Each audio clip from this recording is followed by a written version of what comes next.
Je me souviens encore du moment précis où ma vie a basculé. Le bruit de la tôle froissée, le verre qui vole en éclats et les pleurs de mon bébé sur le siège arrière. Quelques minutes seulement avant l'accident, j'avais appelé les seules personnes sur qui je pensais pouvoir compter, mes parents. Ma fille Chloé n'avait que 8 semaines et je les avais suppliés de m'aider.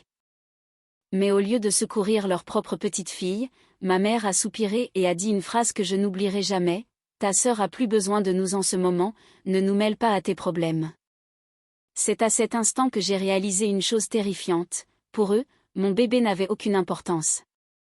Mais ce qu'ils ne savaient pas, c'est que 10 ans plus tard, ces mêmes personnes reviendraient me supplier de les aider, et quand ils l'ont fait, tout s'est finalement effondré.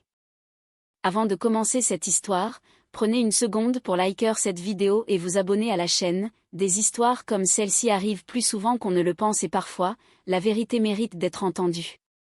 Maintenant, laissez-moi vous raconter ce qui s'est réellement passé. Je m'appelle Léa. Il y a 10 ans, j'étais une mère célibataire de 27 ans vivant dans un petit appartement en banlieue parisienne. Ma fille, Chloé, venait de naître 2 mois plus tôt. Elle était minuscule, parfaite, et c'était la seule bonne chose dans ma vie à l'époque. Le père de Chloé avait disparu dès qu'il avait appris ma grossesse, alors nous n'étions que toutes les deux. Je pensais que même si j'étais seule, je pouvais au moins compter sur mes parents, mais je me trompais. Vous voyez, dans ma famille, il y avait toujours eu un enfant préféré, ma petite sœur, Camille. Camille ne pouvait absolument rien faire de mal aux yeux de mes parents. Quand elle a abandonné ses études de droit, mes parents ont dit qu'elle se cherchait. Quand elle a accidenté leur voiture, ils lui en ont acheté une nouvelle. Quand elle enchaînait les démissions, il payait son loyer.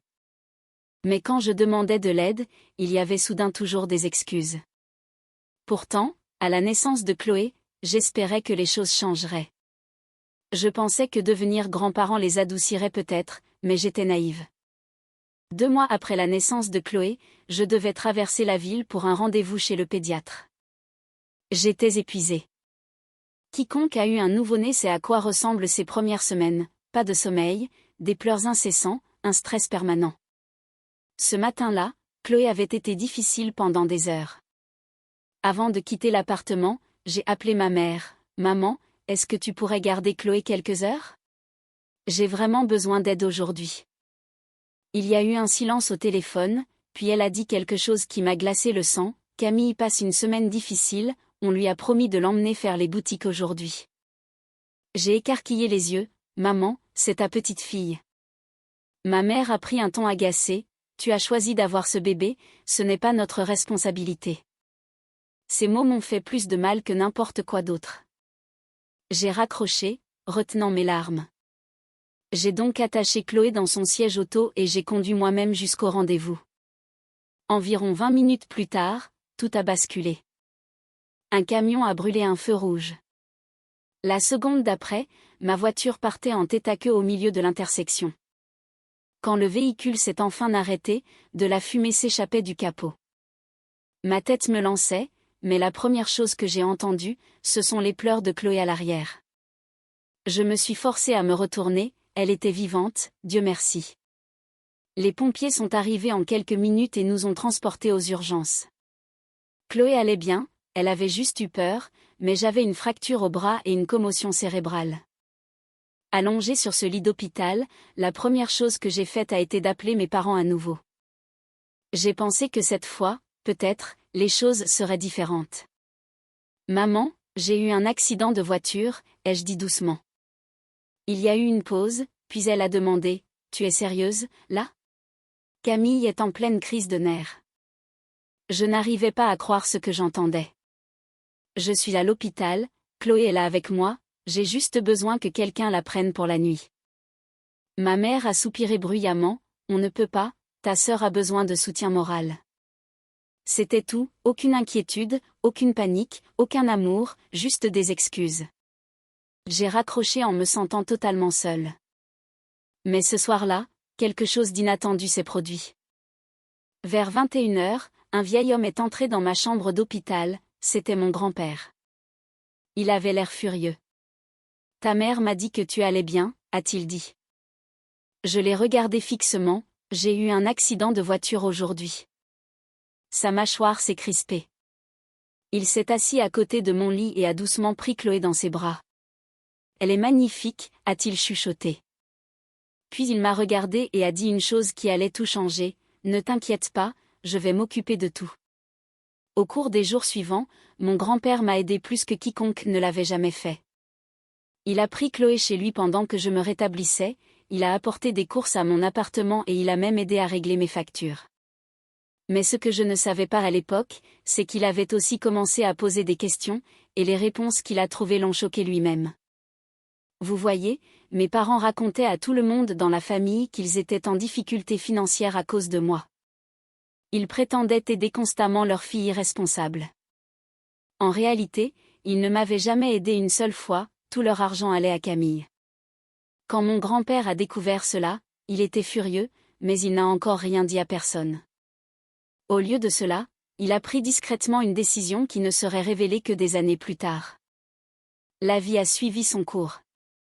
J'ai cumulé 2 emplois pour subvenir aux besoins de Chloé. Il y avait des nuits où je pleurais d'épuisement avant de m'endormir, mais chaque fois que je regardais le visage de ma fille, je continuais d'avancer. Pendant ce temps, mes parents me parlaient à peine, trop occupés à financer le mode de vie chaotique de Camille.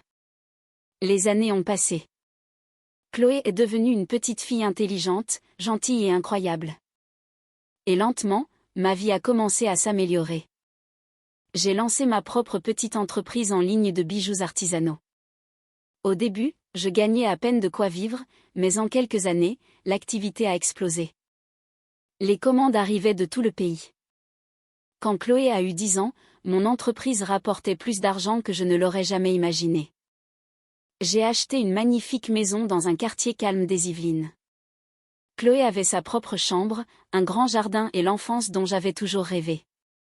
Et pendant toutes ces années, mes parents ne m'ont presque jamais contacté. Jusqu'au jour où, sans crier gare, mon téléphone a sonné. C'était ma mère. J'ai failli ne pas répondre, mais la curiosité a pris le dessus. « Léa, il faut qu'on parle », a-t-elle dit d'une voix nerveuse. Son ton était différent, désespéré. « Qu'est-ce que tu veux ?» ai-je demandé. Elle a hésité. « Ton père a perdu son travail, Camille est criblée de dettes. On risque de perdre la maison. » Je suis restée silencieuse. Puis elle a prononcé les mots que je savais inévitables, « On espérait que tu pourrais nous aider. » Pendant un instant, je n'ai pu penser qu'à cette chambre d'hôpital 10 ans plus tôt, à mon bébé qui pleurait, à mon bras dans le plâtre et à ma mère disant « Ta sœur a plus besoin de nous. » J'ai pris une profonde inspiration, puis j'ai dit calmement « Vous devriez venir dîner à la maison. » 2 jours plus tard, mes parents et Camille sont arrivés chez moi. Ils semblaient sous le choc, la grande maison, le beau quartier, Chloé jouant joyeusement dans le salon. Pendant le dîner, ma mère ne cessait de regarder autour d'elle. « Tu as bien réussi ta vie », a-t-elle dit maladroitement. Camille avait l'air irritée. Finalement, mon père s'est raclé la gorge, « Léa, à propos de la situation financière. » Je me suis levée, je suis allée dans la cuisine et je suis revenue avec une pochette. À l'intérieur se trouvaient des documents juridiques. Je les ai posés sur la table. « Vous vous souvenez de papy ?» ai-je demandé. Mes parents ont hoché la tête lentement. Il est décédé il y a 3 ans, et se continuait. Avant de mourir, il a modifié son testament. Tout ce qu'il possédait, ses économies, ses placements, sa maison de campagne, tout. Il l'a légué à Chloé. Pas à vous, pas à Camille. Mes parents ont fixé les papiers avec effroi. Il m'a dit quelque chose avant de partir, ai-je ajouté doucement. Il a dit, ceux qui abandonnent leur famille ne méritent pas d'en profiter. Le visage de Camille est devenu rouge. Tu ne vas quand même pas sérieusement refuser de nous aider, a-t-elle éructé. Je l'ai regardé calmement, puis j'ai prononcé les mêmes mots que ma mère m'avait dit 10 ans auparavant. Tu as choisi ta vie, ce n'est pas ma responsabilité. Le silence s'est installé dans la pièce.